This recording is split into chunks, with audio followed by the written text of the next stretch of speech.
Welcome to the Tabletop Gaming Guild podcast, a podcast all about the experiences and memories that board games with friends and family can create. Today, we are going to be discussing theme in games. You want to lead us off, Dan? Yeah, sure, I'll lead us off. So I kind of snooped onto Wikipedia, and in contemporary literary studies, a theme is a central topic, subject, or message within a narrative. Themes can be divided into two categories. Usually, a work's thematic concept is what readers think this is about, whereas its thematic statement is what the work says about its topic. So basically, to boil it down, the theme of a game is its topic. And fortunately, Board Game Geek has a whole category of games that are classified as thematic games, whether or not they deserve to be there or not. And I have jotted down a list of them that hopefully we will mention or not, as the case may be. Well, before we do that, I want to derail us just right away. So I want to recap a little bit on last podcast. We talked about story in game, and there was a major oversight, a game that we never talked about that we should have, but none of us had played it at that point. I've been playing a lot of King's Dilemma, which is a magnificent storytelling game. It's probably one of the best I've played. Now, in King's Dilemma, it's basically the standard choose-your-own-adventure thing, except for it's a competitive game where you have to negotiate and bargain and bribe to get your way. So basically what's going to happen is you read a little short blurb from a story card, and then you have to vote on one way or the other, how you want to make this decision. Do you want to allow slavery to occur, for example, in your kingdom? And that voting is based on three things. You have your short-term goals, long-term goals that for like point-wise achievements and whatnot, but you also have a bio for your house that gives you your house's like moral compass and what their ideals are that you're supposed to play to but that also ties into your long-term goals somewhat. So it's not just a simple of, oh, this one gets me the most points right now, so this is what you should go. No, you're actually listening the story, trying to figure out how my character should respond to that, because you have this nebulous idea. Okay, my character wants in the long term to do some certain thing, but how do I get there? What decisions do I have to make to make the kingdom get to that point? Sounds like a really cool game. Yeah, I've heard a couple things about this myself, haven't had a chance to sit down to it. The game has a strong theme, but also has a strong narrative story. And I think that's partially relevant because to our coming discussion about theme is just one element that a story that makes up a good narrative. Yeah, the theme is basically the starting block for a good story. You can actually have a good story that comes out of just a solid theme, but yeah, storytelling is just going beyond that. But do we want to start with, with that type of game, a game that was such a strong theme that just stories just comes out of the games, just naturally occur, whether it's the people making the story out of the game or certain elements just like get highlighted in everybody's mind? I could go with the obvious one, Dead of Winter. Everybody kind of automatically goes with that, but I was going to go with talk about Survive, Escape from Atlantis, which is a game where you're on an island. I don't know, Atlantis really doesn't apply to it. It's like, I don't know where that went in the game, but basically you're on an island that's sinking, and so each turn you're taking tiles off this island, but you're trying to get your people to safety. So use your actions to try to get them on a boat, get the boat to the safe lands, and there's sea creatures in the water to sink your boats, eat your sharks to eat your people, and you're kind of trying to get your guys safe while manipulating those sea creatures to, hopefully stop the other people. So, yeah, it's kind of you definitely get the sense of fleeing for your life and the life of your people from this game. Yeah, I like that game a lot. Although it does have the save the rich person aspect to it. True. Because you're like, my most valuable meeple, that guy needs to survive. But that one meeple. Which is an aspect I didn't really mention. Each one of your meeples has a number on it that denotes its value. But you can only look at that number at the very beginning of the game. Once you've placed it on the board, you can never look at it again. You have to remember. Yeah, it's a pretty solid game. I liked it a lot. Although I wasn't too much thinking about the theme of the game other than like just keeping my little meeples getting them to the island so much. But yes, it was a good game. Although the shark eating people was fun. That's what I was going to say. How many times do you get control that shark? It's like, oh, I want this shark to eat my daughter's characters. Or make the num num num sounds. Num num num sounds. Num num num sounds. That's great. All right, Dan, do you have one? Yeah, when I was looking through the thematic games on Board Game Geek that I have had exposure to, I noticed a sort of like style of game that showed up several times. So I think games that have a strong theme, that sandboxy games can have a strong theme. So like some of the examples from this category that I saw were like Shia Legends of the Drift System and like Fortune and Glory. The game design sets up bounds, but within those bounds, you get to freely explore, perform actions, and do various things, all of which, feel like things that you would do in that kind of world. So in Shia Legends of the Drift System, it's this like game in space where you're an independent space captain trying to gain the most fame. So of course you're flying around like shipping cargo and doing missions and like potentially dealing with pirates and potentially getting sucked into black holes and other cool things that belong in the space genre. And like this game could be, I don't want it to wear another theme, but it could be in the same vein as like Star Trek or Star Wars, and it would be the same in essence. Yeah, but basically it could be any theme in which there's exploration and discovery and trading. Right. It could be a pirate game with several tweaks. Yeah, I say that bleeds right into one of my favorite thematic games, and that is Twilight Imperium. Twilight Imperium is a wonderful game where it has actually for a 8 to 10 hour game has very little text for story, but playing the different asymmetric races is very thematic throughout the games. When I'm playing, remember what their name is. Let's call them Space Turtles. When I'm playing the Space Turtles, I'm really into defense, and I'm really into getting the bulkier ships going, setting up PDSs to protect my outer planets, and just it's hard to explain, but when you play a game for that long, it really has to have a good theme. And I think Twilight Imperium, if you're not into the theme within the first hour, you're definitely into the theme in the second hour, and you're either delirious or completely into the theme in the 7th, 8th hour of the game. So I just love that game. It's very good space soap operas. Whereas Zaya is a sandbox space game, Twilight Imperium is a space soap opera, where you have intrigue and you have political fights over systems more than just a space battle bloodbath. You actually have to do a lot of cunning stuff in Twilight Imperium. So that's my first pick for a highly thematic game. And I'm assuming from both of your stunned silence, you completely agree. It's definitely a strong thematic theme, and kind of reminds me, I recently played Star Trek Ascendancy, which tried to do a lot of the same things. In some ways it was more successful, in some ways it really fell flat. It's got the exploration, it's got the resource gathering and the potential for conflict, but conflict is very risky because generally it's played with 3 players. And if you really get into conflict, the third player is kind of gonna take advantage of that. I think this one really succeeded in like the idea of is really fun to explore, and you really feel that exploration element as far as the theme goes, but the end game was a little weak and it's kind of dragged a little bit. Yeah, I heard that game can be very, very long and not as rewarding as Twilight Imperium, because Twilight Imperium is the greatest game ever created. How come it's not your number 1 of all time then? It's the greatest space opera game ever created. Okay.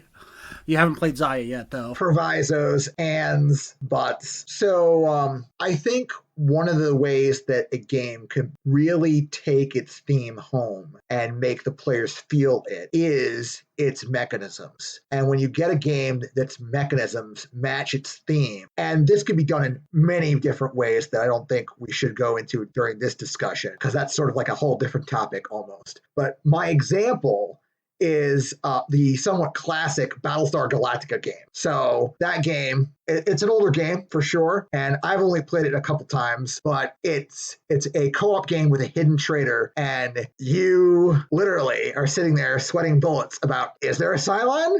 No, there's definitely at least one. Oh, shoot, there's another second card dealt out in the middle of the game. Now there might be 2, right? And you're trying to figure out who not to trust, so there's all sorts of shenanigans with that aspect of the game. And then meanwhile, you're running around the ship like putting out fires because it's a co-op game. And running around and putting out fires in a co-op game is significantly more stressful when the person who walked over there to put out that fire might not put out that fire that they're walking over there. They might put more fuel onto it. So, yeah. Yeah, that's one of the ones I've always wanted to play. I played Shadows over Camelot, which is, from what I understand, an inferior version of that game. But I definitely want to play Battlestar Galactica at least once. It's definitely a game that takes good advantage of the IP, whereas it has a strong theme in itself and a great mechanics, but that IP gives it like a story that the game doesn't even have to tell. People are creating that story because of their knowledge of the series. Yeah, I think I have at least one or two examples of that later. You mentioned Shadow over Camelot. I've also had a chance to play that once or twice, and that is also a very somewhat tense co-op experience. That game is difficult without a hidden traitor, right? Yeah. Without a doubt, that game's super difficult if there isn't a hidden traitor, even. If there is one, they don't have to do much to tank the game. They literally have to do absolutely nothing. Right. They can maybe swoop in at the last minute at the end of the game. They can fight for the allies most of the game, and all they have to do is spend like one or two actions less than stellar, and it will fall apart for them. Yeah, every time I was the traitor, I would fight like crazy to help them out with anything they wanted at any point. And then just last couple turns where I knew all I did was just nothing. I was just like, you know what?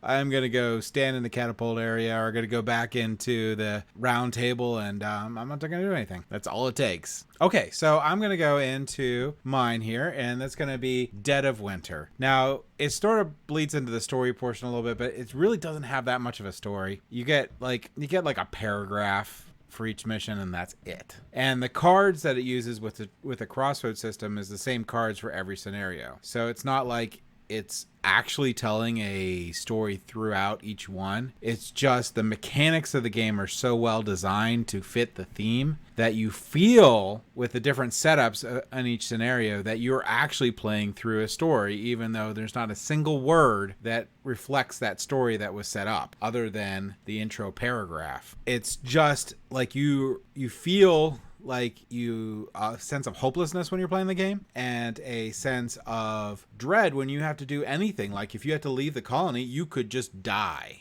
leaving the colony. So it's a big risk out there, and you go out and you're going to be searching places. Zombies are growing. You have to work with these other players, and the game could have a traitor. But the other cool part of it is it feeds into what I think is a lot of human nature, where when people get into these tense situations, they're going to have issues where they're going to be afraid they're going to run out of food. So one person's probably going to be hoarding food. They're not necessarily the bad guy. That's just what they feel they need to do to survive. Or one person maybe holding on to 15 guns. Does he really need 15 guns? No, but he wants 15 guns. And so it's hard to figure out the traitor. And this is another game where the traitor needs to hide throughout the majority of the game. Because if you play with inexperienced players and they jump out and they do something crazy, turn 1, turn 2, they're exiled and they have very little chance of winning the game. And it's easier for the rest of the people to continue on throughout the game because now they know they can trust everyone else around them. It's just the interactions between the players and the mechanics of the game make it have a great theme, a great thematic game, and a great story told through those players. Not through the game storyline or anything itself, just through the events that occur through the game, how they deal with the zombie hordes, how they deal with trying to get the supplies they need to meet each crisis, each round. It's just one of the greatest games, thematic-wise, that I can think of is Dead of Winter. Yeah, and there's two really measures of a really good theme, and that's really well implemented. Is one, like Dead of Winter, you get a story out of it, but the people tell these stories in future games or just in random over the dinner conversations talking about how the dog killed this girl or whatever. The other one that I see is where you start using the terminology instead of saying I score 3 points, or Downforce is a good example. So instead of saying I'm ahead of you in scores, I pulled ahead of the red car and I'm in the lead now. It's like, we're past the first checkpoint. Let's place our bets. So you're using the terminology that would go with that theme instead of just like the dry, I need to move 3 spaces to score 5 points. So Nathan, what's your next thematic game? I'm sure it won't be, and I'll yell at you. Well, I kind of wanted to talk about a couple that weren't that strong, where Ha ha ha! I'm gonna win this. Well, I'll going down the spectrum first. So it's like mid-range, ones that are like not like terribly strong, but have a theme. Where the theme is more just used to justify the mechanics, such as photosynthesis is a good example. In photosynthesis, you are growing trees, and the trees put off seeds, and the light's going around the board, and you want to make sure you're catching the light. Your trees are formed, but it's really an abstract game. But the theme is nice. It works. They are fairly tied, but you never really talk about, as I said, you never really talk about, how well your tree is doing. You're saying, oh, I'm going to get this many points next round. I think photosynthesis is a great example of a thematic game, and it's one of the few abstract games that actually has a theme that works. It's like they took the theme and then they designed the mechanics around the theme. Like everything in photosynthesis makes sense for what you're doing. I don't think a thematic theme needs to be epic as long as you feel like you're growing trees and you're using trees to cast shade on other people. Right. I wouldn't say this isn't remotely in any way a bad game. This is a good game, but it is an abstract with a theme rather than a theme that's telling a story. Maybe some one of those physicists has actually denoted light points so that they'd be like, it has 1,500 light points, so then that works for the game. So yeah, right? Because you're getting light points. Okay. No, too much of a stress. Yeah. So thank you for starting us down this road, Nathan. I think photosynthesis is a better example of this than the game I am about to mention. So I wanted to find a game that has a good/decent theme, but is lacking in other story elements, right? So photosynthesis definitely has a good, strong theme, but for example, there's no sense of character in photosynthesis. Who are you in photosynthesis? You, the player. Well, you're this entity that's somehow abstractly controlling where the trees grow so that you can accumulate as many light points as possible so you can grow more trees and score victory points, right? Yeah, you're tree lord. Yeah, some kind of tree lord or tree herder. You're an ent in photosynthesis, everyone. I'm breaking the news to you now. Anyways, so I think another game that sort of falls into this category is Evolution Climate. In the game of Evolution or Evolution Climate, which was the version that I particularly played, you're basically creating creatures. The creatures are feeding out of this pool of food near the center of the table, and based on their body size and their population, and their traits, you can take more or less food out of the center, and basically each food token that you take out of the center goes into a hidden bag, and that's worth a point. That's your points at the end of the game. So the species that are the most successful are the ones that are going to score you the most points. Good thematic game because, the traits allow you to attack and defend and to manipulate the food pile through various means. So you feel like these creatures are living, breathing, changing entities. But just like photosynthesis, there's very little sense of character in the game. You are not your species because you have multiple of them in front of you. You're basically playing, if you wanted to characterize you as the player, it would be playing a god game where you're building a civilization, or in this case, a species. Yeah, I really liked Evolution a lot. I haven't played Evolution Climate, but I think it's the same game except for it has season changes in it. I think that's about it. Yeah, there's a temperature gauge that allows you to manipulate basically another factor that allows species to either thrive or not thrive, as the case may be. Yeah, they've made a bunch of games that they're mostly the same game. They've just made different tweaks to. Oceans is also another one that they made that's mostly the same game, same mechanic at least. I didn't like Oceans. I didn't like the 3 fields that you have with Oceans, or the 3 zones. Yeah, that was a little odd. Yeah, I couldn't get into it. I was like, I think Evolution and maybe Evolution Climate is probably the farthest I would ever go with that game. Because it is good. I just don't know how much more I want with it. You know what I mean? I don't know how much more complexity I want within a Evolution game. It's good the way it is. It's good for a relatively short game. And Oceans does make it a little longer and I feel like there's not enough different cards for the length for Oceans. So another one of my favorite thematic games actually has no story at all. But if you play it, you'd probably argue that it does, even though there's no story whatsoever in this game. It is Star Wars Rebellion. Star Wars Rebellion has no story. It has events. Yeah. And cards that you play. It has no text for like a storyline at all. But it feels like your reaction there, you were like, wait, it does have a story. No, actually it doesn't. It's so thematic and the mechanisms work so well in the game that you think there's actually a story while you're playing through it. You think that you're doing these different events. You think that there's something happening. It's just so well mechanically made that you feel like you're the Empire when you're playing the Empire and you're crushing the Rebellion, and this stupid Luke Skywalker is bothering you and you need to turn him over to your side, or you need to blow up the Rebel base. And then the Rebels are like, oh my gosh, I gotta do something. Gotta sabotage stuff as fast as possible before they get their Death Star over to my planet and blow it up. I think also the stress of the game helps out a lot. But yeah, there's no story in that game whatsoever. And it feels like there is. So I think that is a good mark of a good thematic game. Okay, that wasn't the game I thought you were going to talk about, and so you're all right. Well, we'll see if I'll hit it eventually, or you'll do it right now. But yeah, so that was Star Wars Rebellion. It's a great 2-player game. Okay. If you're all right with it, I think I was going to move on to some games that theme is basically an afterthought, where the theme doesn't really matter, and in fact, most people might not even know there's a theme. A good example of that would be Ascension. So basically in Ascension, you're buying cards from a field through either combat power or money, I think, to get heroes. And each version of it, they just add a mechanic and they try to tie that into the theme very loosely, but nobody really talks about the theme of the game. It's really just, okay, I want to buy this card. I want to hit this monster to get these points. I think that's a problem of a lot of deck builders. A deck builder, if it's following a classic format, which that one is, it's really hard to get past just, hey, I need to do X in order to win, or I'm going to use that strategy. You're not really paying attention to any narrative in any way.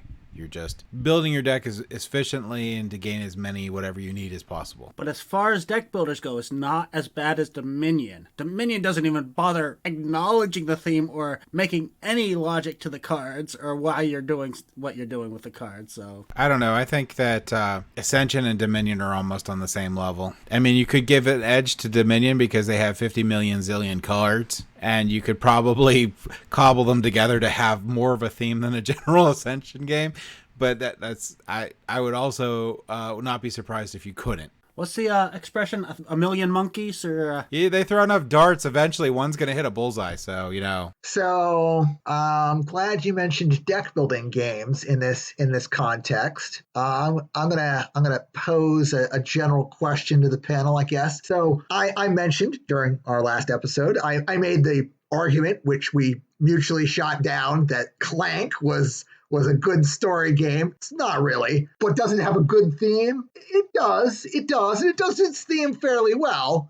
It's got some other stuff going on in it besides the deck building, like the board and like the fact that you're trying to steal an artifact and get out. It's a classic heist scenario, so it leans into that, right? Dune Imperium is also, believe it or not, on the thematic games list on BGG, at least according to them. How do you guys feel about Dune Imperium? You feel like that has got a good theme? Well, real quick, I'll say that I think that Clank in Space has a really good theme, where the original Clank has barely a theme. I would tend to agree, though. I only played original Clank, I think, once. And Clank Legacy adds a little tiny bit of story. Yeah, it's also has the theme of that one RPG group, whatever they're called again. Acquisitions Inc. Acquisitions Inc. Yeah, so it has a little bit of that. But yeah, I agree. Yeah, Clank in Space. If you pick any Clank, that is the first one you should get. Dune Imperium. Now, believe it or not, I am a low to mediocre fan of Dune. I'm not crazy about Dune, but I don't dislike it. Is that right? Yes, I don't dislike it. So I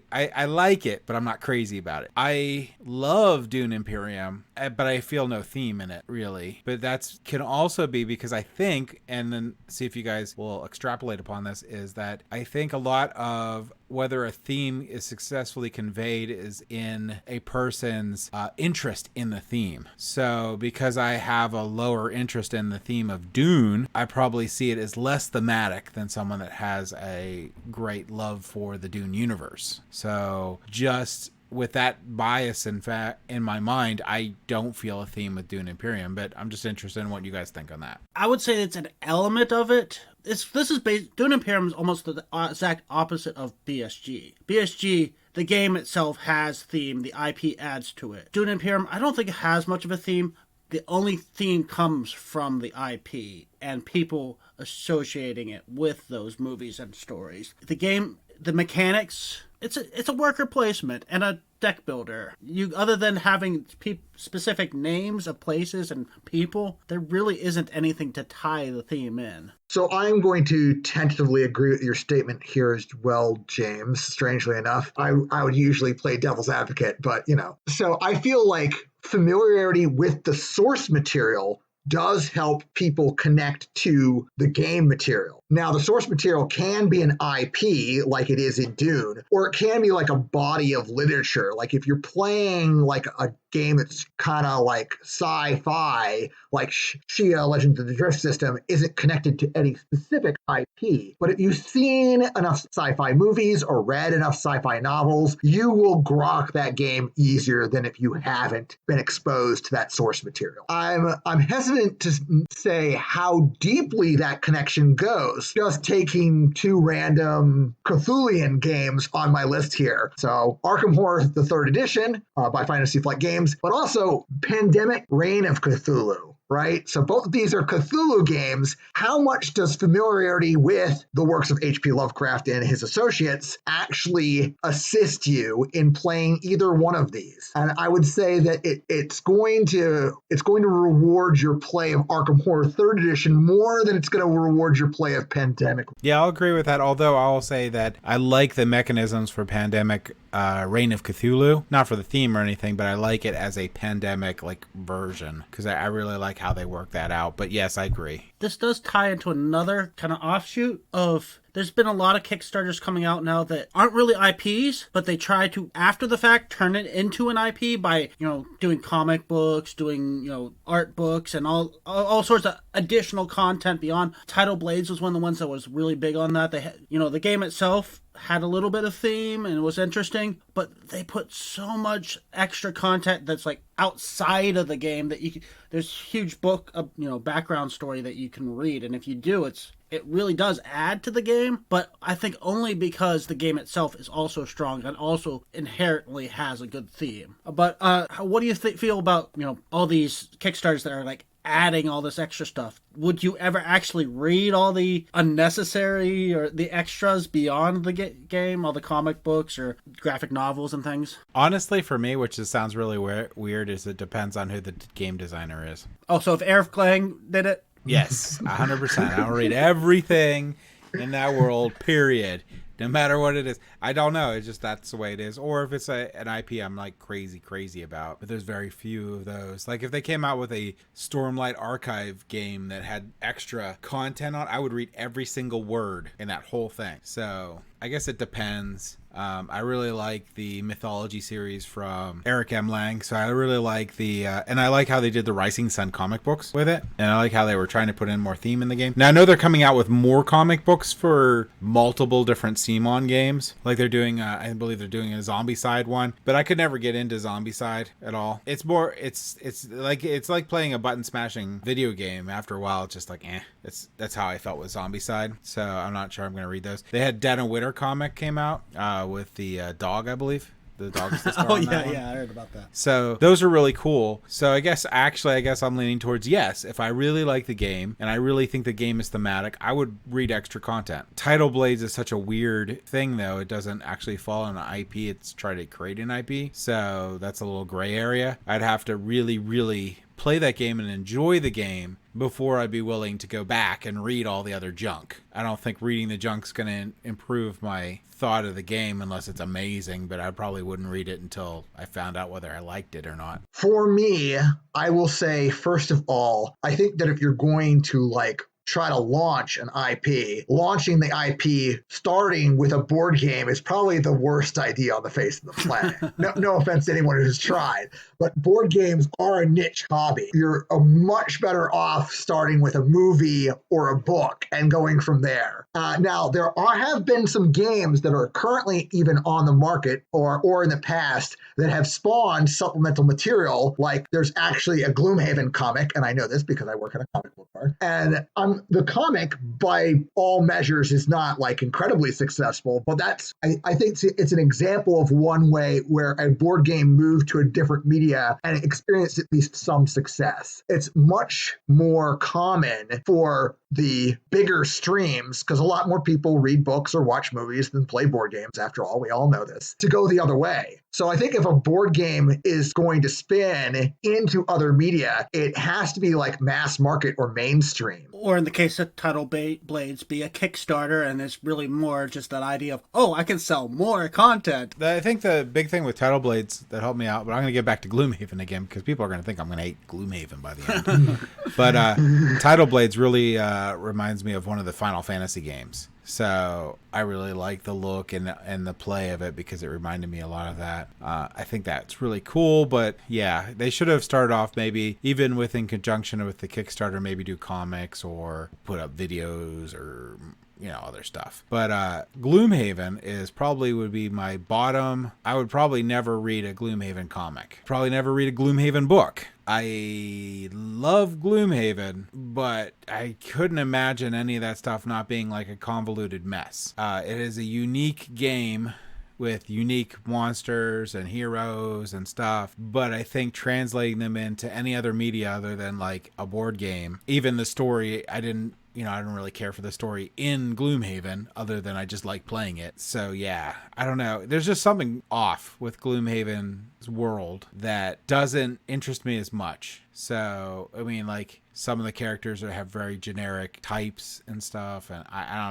don't know. I'm probably alone in this, but I don't think it definitely doesn't interest me. In addition to the Gloomhaven comic book, the other properties that have successfully released comic books that I am aware of off the top of my head are Warhammer 40K and Magic the Gathering. And part of the reason why those properties have released comic books and those comic books have been successful, Magic the Gathering has been is currently on its third mini series in the last, 3 to 5 years, I think, is because the games have been around for so long before they started making comics, right? Because, Magic goes back to 95, and I think Warhammer is even older than that. Yeah, Warhammer's early 90s or even earlier. I can't remember. It's very old. But Warhammer has a gigantic story, like a huge story in each of their things. They have giant tomes of stuff besides the books and the comics that go with it. Yeah, that's crazy. People that are into Warhammer are into Warhammer. And people that are into Magic are into Magic. And Magic is one of those games that has so much going that when people get really into that game, even when I was playing it a lot, I really want more story. So I wanted those comics. I wanted the books. I wanted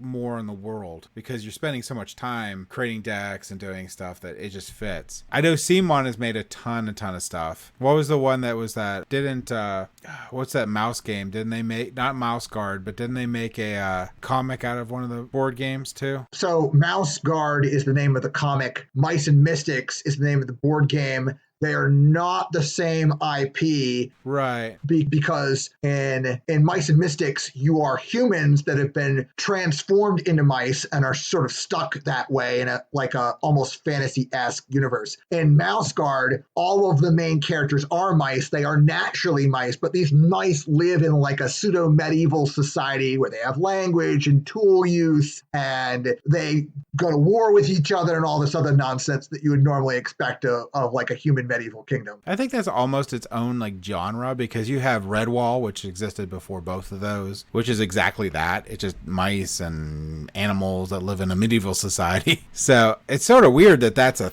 thing. Like, it's interesting, but it's like a whole medieval animal thing. Yeah, I imagine that if we really dug into it, it would probably be an allegory on the human condition.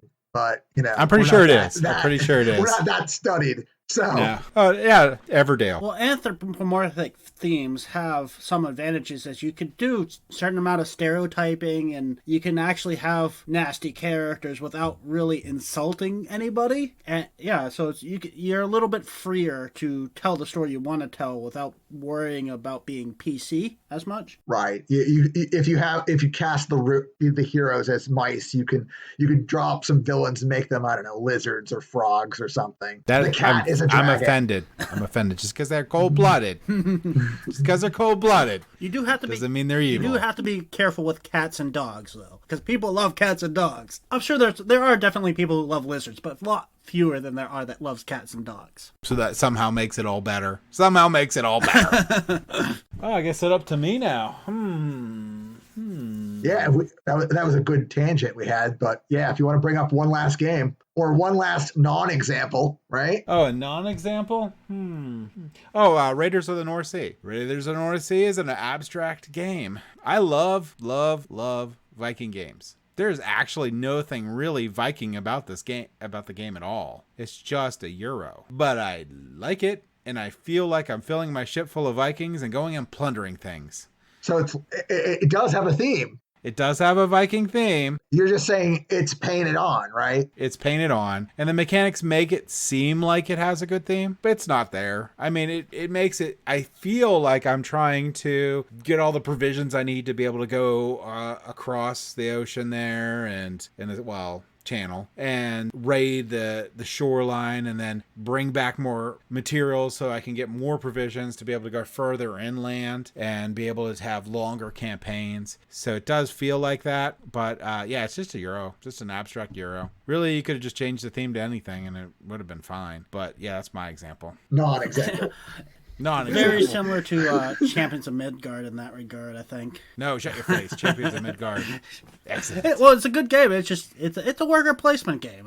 The theme is sort of there. Yeah, I actually like Raiders of the North Sea better than Champions of Midgard, mainly because of playing it with other people. Other people tend to not like the rolling of the dice. In Champions of Midgard, you gain warriors, and warriors are dice. And you have to roll those to be able to resolve conflict. And sometimes you don't win. Sometimes you lose your people. And people hate that. So I love the game, but it sort of makes it, when people have bad feelings because of that, because of making their own mistake, it still hurts the game, or you don't have that problem. And Raiders of the North Sea, you can either go to somewhere or you cannot. That's it. There's no anything else. Okay, so now I'm gonna make some people angry. I want to talk about, sometimes every once in a while, it's just never a good idea to really inspect theme very closely, because every once in a while there's a mechanic that just completely breaks a theme if you really look at it in detail. And I was going to talk about Wingspan. Some people have complained about that. I can kind of see where I love the game, and the cards make sense individually, but the overall mechanic doesn't really seem to fit the theme, where it's okay, having more birds allows you to get more birds, and I suppose you could, if you really stretch, kind of try to work that in. Whereas, the whole laying more eggs makes more sense, but why can you lay the eggs on any nest you want rather than the bird that it belongs to? So it's if you really kind of look at the themes too much, they can break. So there are definitely some games that really put a lot of effort in making sure that theme works with the mechanics. Wingspan is it's a great game, but there's definitely some flaws in the mechanics, the theme connection. I don't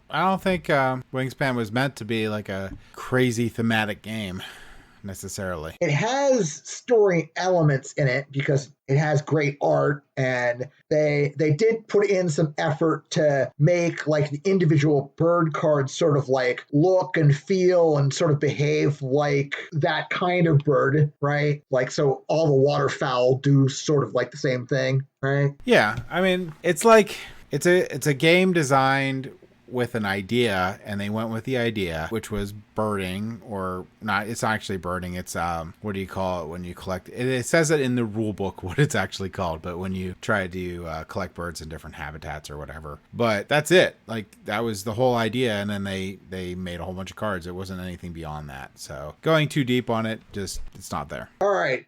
Since we did a round of non-examples, I'll guess I'll give you one, or I'll make it a twofer, right? Both these games, you feel like you're not doing what you are supposed to be doing in the terms of the story of the game. So one of the two is Scoundrels of Skullport, or I'm sorry, that's the name of the expansion, Lords of Waterdeep. In Lords of Waterdeep, you're supposed to be one of the secret hidden Lords of Waterdeep, and you're given this card to represent your lord at the beginning of the game, and all the card tells you to do is to do quest X and Y 98% of the time. And at no point during that game do you feel like you're plotting to secure the city for you or your faction. You're just gathering cubes and turning in cubes as recipe fulfillment for victory points. At least that's the way it works for me. Yep. Lords of Waterdeep is definitely a themeless Euro. Super glad Peter's not here today. And the other one, since I promised a twofer, is Mystic Vale. In Mystic Vale, You're supposed to be this druid that's restoring the land to fertility. At no point in that game do you feel like you're a druid or that you're restoring the land to fertility. Your deck is constantly getting better, and the deck sort of represents the land that you're responsible for, but there's really no other thematic mechanical connections there. Yeah, it's all about how do I negate this negative card? How do I get more of the sun symbol or this symbol to be able to buy these cards? I like the game. I've been playing a lot of the digital. If you see our playthrough, you can tell I've been playing a lot of the digital game. Yeah, you're not good at it all, but whatever. I'd be interested to try the physical game at some point, but it seems like it'd be a little fiddly. It's okay. I don't feel like it's too fiddly. No, I don't like the sleeve thing because I'm always terrified they're going to rip eventually. But it's fine. It's not a big deal on there. You'd probably whoop us in that one too. Oh, no spoilers. Although I would be really anxious to see if you potentially wouldn't do well at all with the physical version, because sometimes there is a disconnect when you go from digital to physical. Well, the digital makes it really easy to do your probabilities. To look at, okay, my discard pile has this many corruption in it. My hand has this many corruption, so I have this many left in my deck. I have this many cards. I can see that being a lot harder in the physical. I'm not gonna take the time in a physical copy to count all my cards. Yeah, I would have to agree with that. Having played the physical game, what I call it, when you're once or twice a game, I will flip through my discard pile to determine whether or not I've got 8 or 9 spoil symbols in there, basically. But if most of the cards are in the library, it's not worth counting. So some of the games that were on BGG's list of thematic games included games that belonged to the Unlock or the Exit series. Have you guys had any experience with either one of those series, and how do you feel about these escape room style games belonging to the thematic category? I've played a lot of them, and I mean, Nathan has played a lot of them too, but I think they're hit and miss. It really depends. I mean, some of them are just, who cares? They're no real theme. And some of them have a really good theme to them, and you feel like you're in the haunted mansion, or you're in the submarine trying to escape, or you're in the middle of a train robbery. I'd say Unlock generally does a better job of portraying the theme than Exit. Exit tends to be just all about the puzzles, and the theme kind of disappears. Yeah, and I can kind of get that. I mean, Exit is not a playable game, so you don't necessarily worry too much about the story because you're just destroying it anyways. Yeah, I think Unlock does a much better theme-wise. It even has thematic music while it's playing through the app, or thematic sounds to it. So, but yeah, like I said, there, even the Unlock ones, a lot of them are hit and miss. It just depends on whether it matches up really well. Some of them are super frustrating and stupid. Some of them are awesome, like one that has a rotary phone in it, and you're playing with kids. Oh yeah. And they're like, okay, now you have to spell out a word with the rotary phone. I'm like, dear God. Yeah, I heard about that one. Yeah, so it's they need to be culturally relevant too. So they can't be relying on people that are 40 plus to know what a rotary phone is. Or payphone. All right. Yeah, I don't what do you call it. I've got plenty of games that we didn't discuss on my list here, but most of them fall into categories that we've already mentioned. Like Robinson Crusoe Cursed Island is basically another kind of sandboxy game. Well, we could talk a little bit about what themes we would like to see more of. Is there a specific style or theme that you'd like to see happening more often that you think is underutilized? Let me go first. So in our interview with Jamie Stegmeyer, he asked the panel if there were any IPs that we wanted to see create. I didn't come up with an answer at that time. I've had more than enough time to think about it in the interim. And my answer to that is, as someone who works in a comic book store, there's plenty of IPs that I see that could be tapped that would be good. Now, first of all, I'm going to say right off the bat, I do not want to see any more games produced for major characters. So you can cross off everyone that's on the Justice League and everyone that's on the Avengers, none of those people. So the things that I want to see games for are, just like Jamie's Red Rising game, sort of like the lesser known IPs that are out there. I want to see games that are based on, like, Invincible. People might have been exposed to because there's a new Netflix series about him. But like, that storyline was a great storyline to read as a comic book. And I would love to see a game in that world. I would love to see a new game based on the world of the Study in Emerald, or even better, a game based on the Dreaming by Neil Gaiman. Well, if we want to do Neil Gaiman, if you want it to succeed, you probably want to go with, what was that one that made the movie about not too long ago? Well, a little while ago. A decade ago, actually, at this point. With the Sky Pirates and the cross-dressing Sky Pirate and... That's Stardust. Stardust, that's the one. They could make a... Actually, I heard a rumor that the Dreaming was being turned into a series by some channel, so I don't know. That might have a better chance of becoming a board game now that there's a television series, or maybe not. Who knows? I think that there needs to be a lot more fantasy board games that are based on modern IPs, because there's plenty of material out there that is super popular and super good that isn't getting turned into board games. Pretty much anything Brandon Sanderson wrote. There's just so many very popular IPs that just aren't into board games. So for you, too much Tolkien and or Gygax influenced material? Stop with the Tolkien. Oh my gosh, I got enough games of that. It's like zombie games. Oh, stop. There's you cannot, it's actually the point where the zombie game where I doubt you could put out a zombie game that has like anything new in it. I was talking about zombies and stuff. There's been a lot of post-apocalyptic games, and there's been a lot of there's been a few disaster games, but very, very few. There's Pompeii being one of them. The Great Fire of London, which is very obscure. Most people aren't aware of it, I don't think. But you know, that's something that's huge in movies, where it's like, oh, the world's going to heck. There's a comet coming or whatever. At least in the 90s, it was really popular in movies, but I have not seen that in board games. It'd be interesting to see somebody try to do that.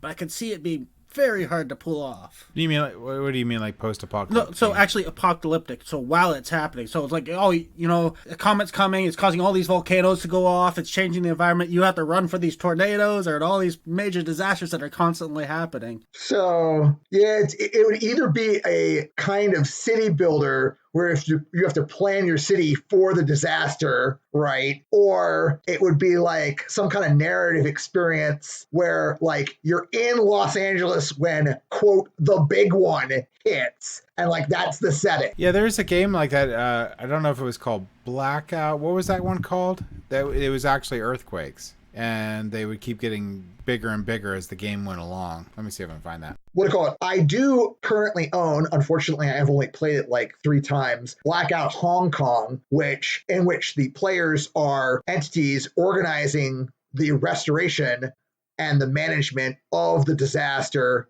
of a blackout in Hong Kong, obviously. But that game is kind of light on the theme, so it doesn't really feel like you're managing a disaster, because it's not like bad things continuously happen throughout the game that you have to like attack or prevent. I suppose, going on your first comment, you could almost reskin Galaxy Trucker to a SimCity style game. So you're building a city and you keep getting hit by these disasters, and so what's left is like how you score.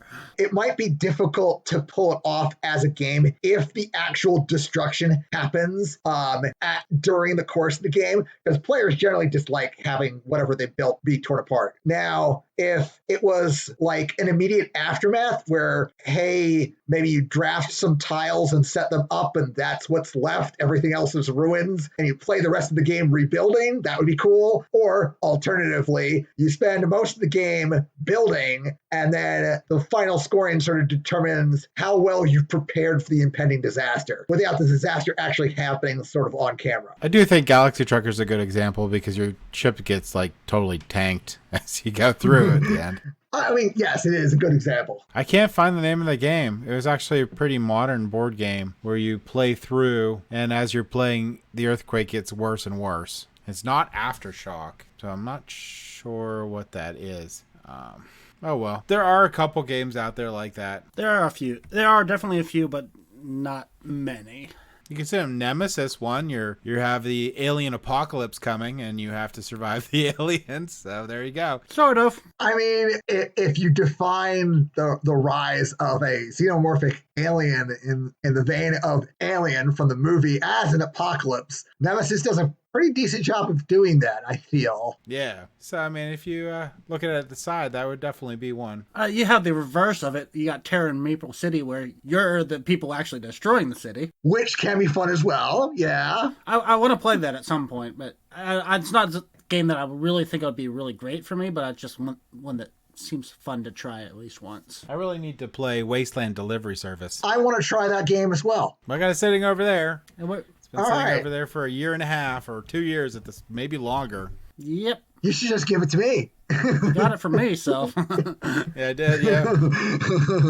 Might just continue on. Unplayed. Yeah, I'd say that it has like amazing game trays inside of it for storage. So that part's really cool. But yeah, I definitely want to give it a try at least once. That's a game that I think was just... I was expecting too much of it, so it didn't really meet up to what I was expecting out of it. Now that it's been a while, I may enjoy it, but I just was not thrilled by it when I played it. I read the rules and it just seems like a delivery game. So it doesn't really seem like a post-apocalypse so much. But I could be wrong. I haven't played it yet, so we'll see. No, that's basically... It's mainly a delivery game. There's a little tiny bit of conflict and combat, but not much of any. Yeah, but I do like delivery games, so we'll see. But I think we pretty much wrapped up the topic. Does anyone have any final thoughts they want to throw in? I think we wrapped up the topic and a couple other topics. There you go. Other than Eric M. Lang is the greatest. First mention, second mention, maybe third. Third. Do you want to say it a couple more times just for the heck of it? No, if I say it too much, I summon him, so that would be a bad thing. Is that a bad thing? Well, I'm wearing pajamas. Oh. So when I looked up the definition that I read at the beginning of the episode, we've been talking about theme in games as its topic, but one of the things that a game can do with its theme is try to make a statement about that topic. Do either of you gentlemen have a game that you think makes a statement? A couple that promised to that haven't got to the table yet, but Freedom, about the Underground Railroad. Underground Railroad. That looks like it'll be really good, but I have not got to play it yet. I mean, in a sort of roundabout way, Euphoria, Build a Better Dystopia. Yeah, Euphoria does say something about its topic. Dead of Winter does too. I mean, but in Dead of Winter, what the game says about its topic is what the players do during the course of the game. Well, I think that I was going a little farther where your player goals in the game indicate that people are horrible, even if they're not the bad guy. See, but that's an interesting thing because, a lot of times, and I've heard interviews with the designer, and they're surprised with how often people disregard their goals and, throw themselves on the sword so the team can win. So it kind of almost proves the opposite point through the way it's played. Right, because, it has a thing where it's saying people are bad, just in general, but they're driven to do things for the greater good, regardless. I have to say, I've never won in that game. I've had many times where the team has won, but I've never actually made it through. Never met my personal goal. I've made it through a lot. Yeah, of course you did. He's a greedy so-and-so, everyone. He just admitted it. I've won a lot as the traitor, too. Never am the traitor, but... yeah, I'm evil. What can I say? So I think now that we've all mentioned a game that says something about the topic, I think that's right. Yeah, I think that's a good point to end this.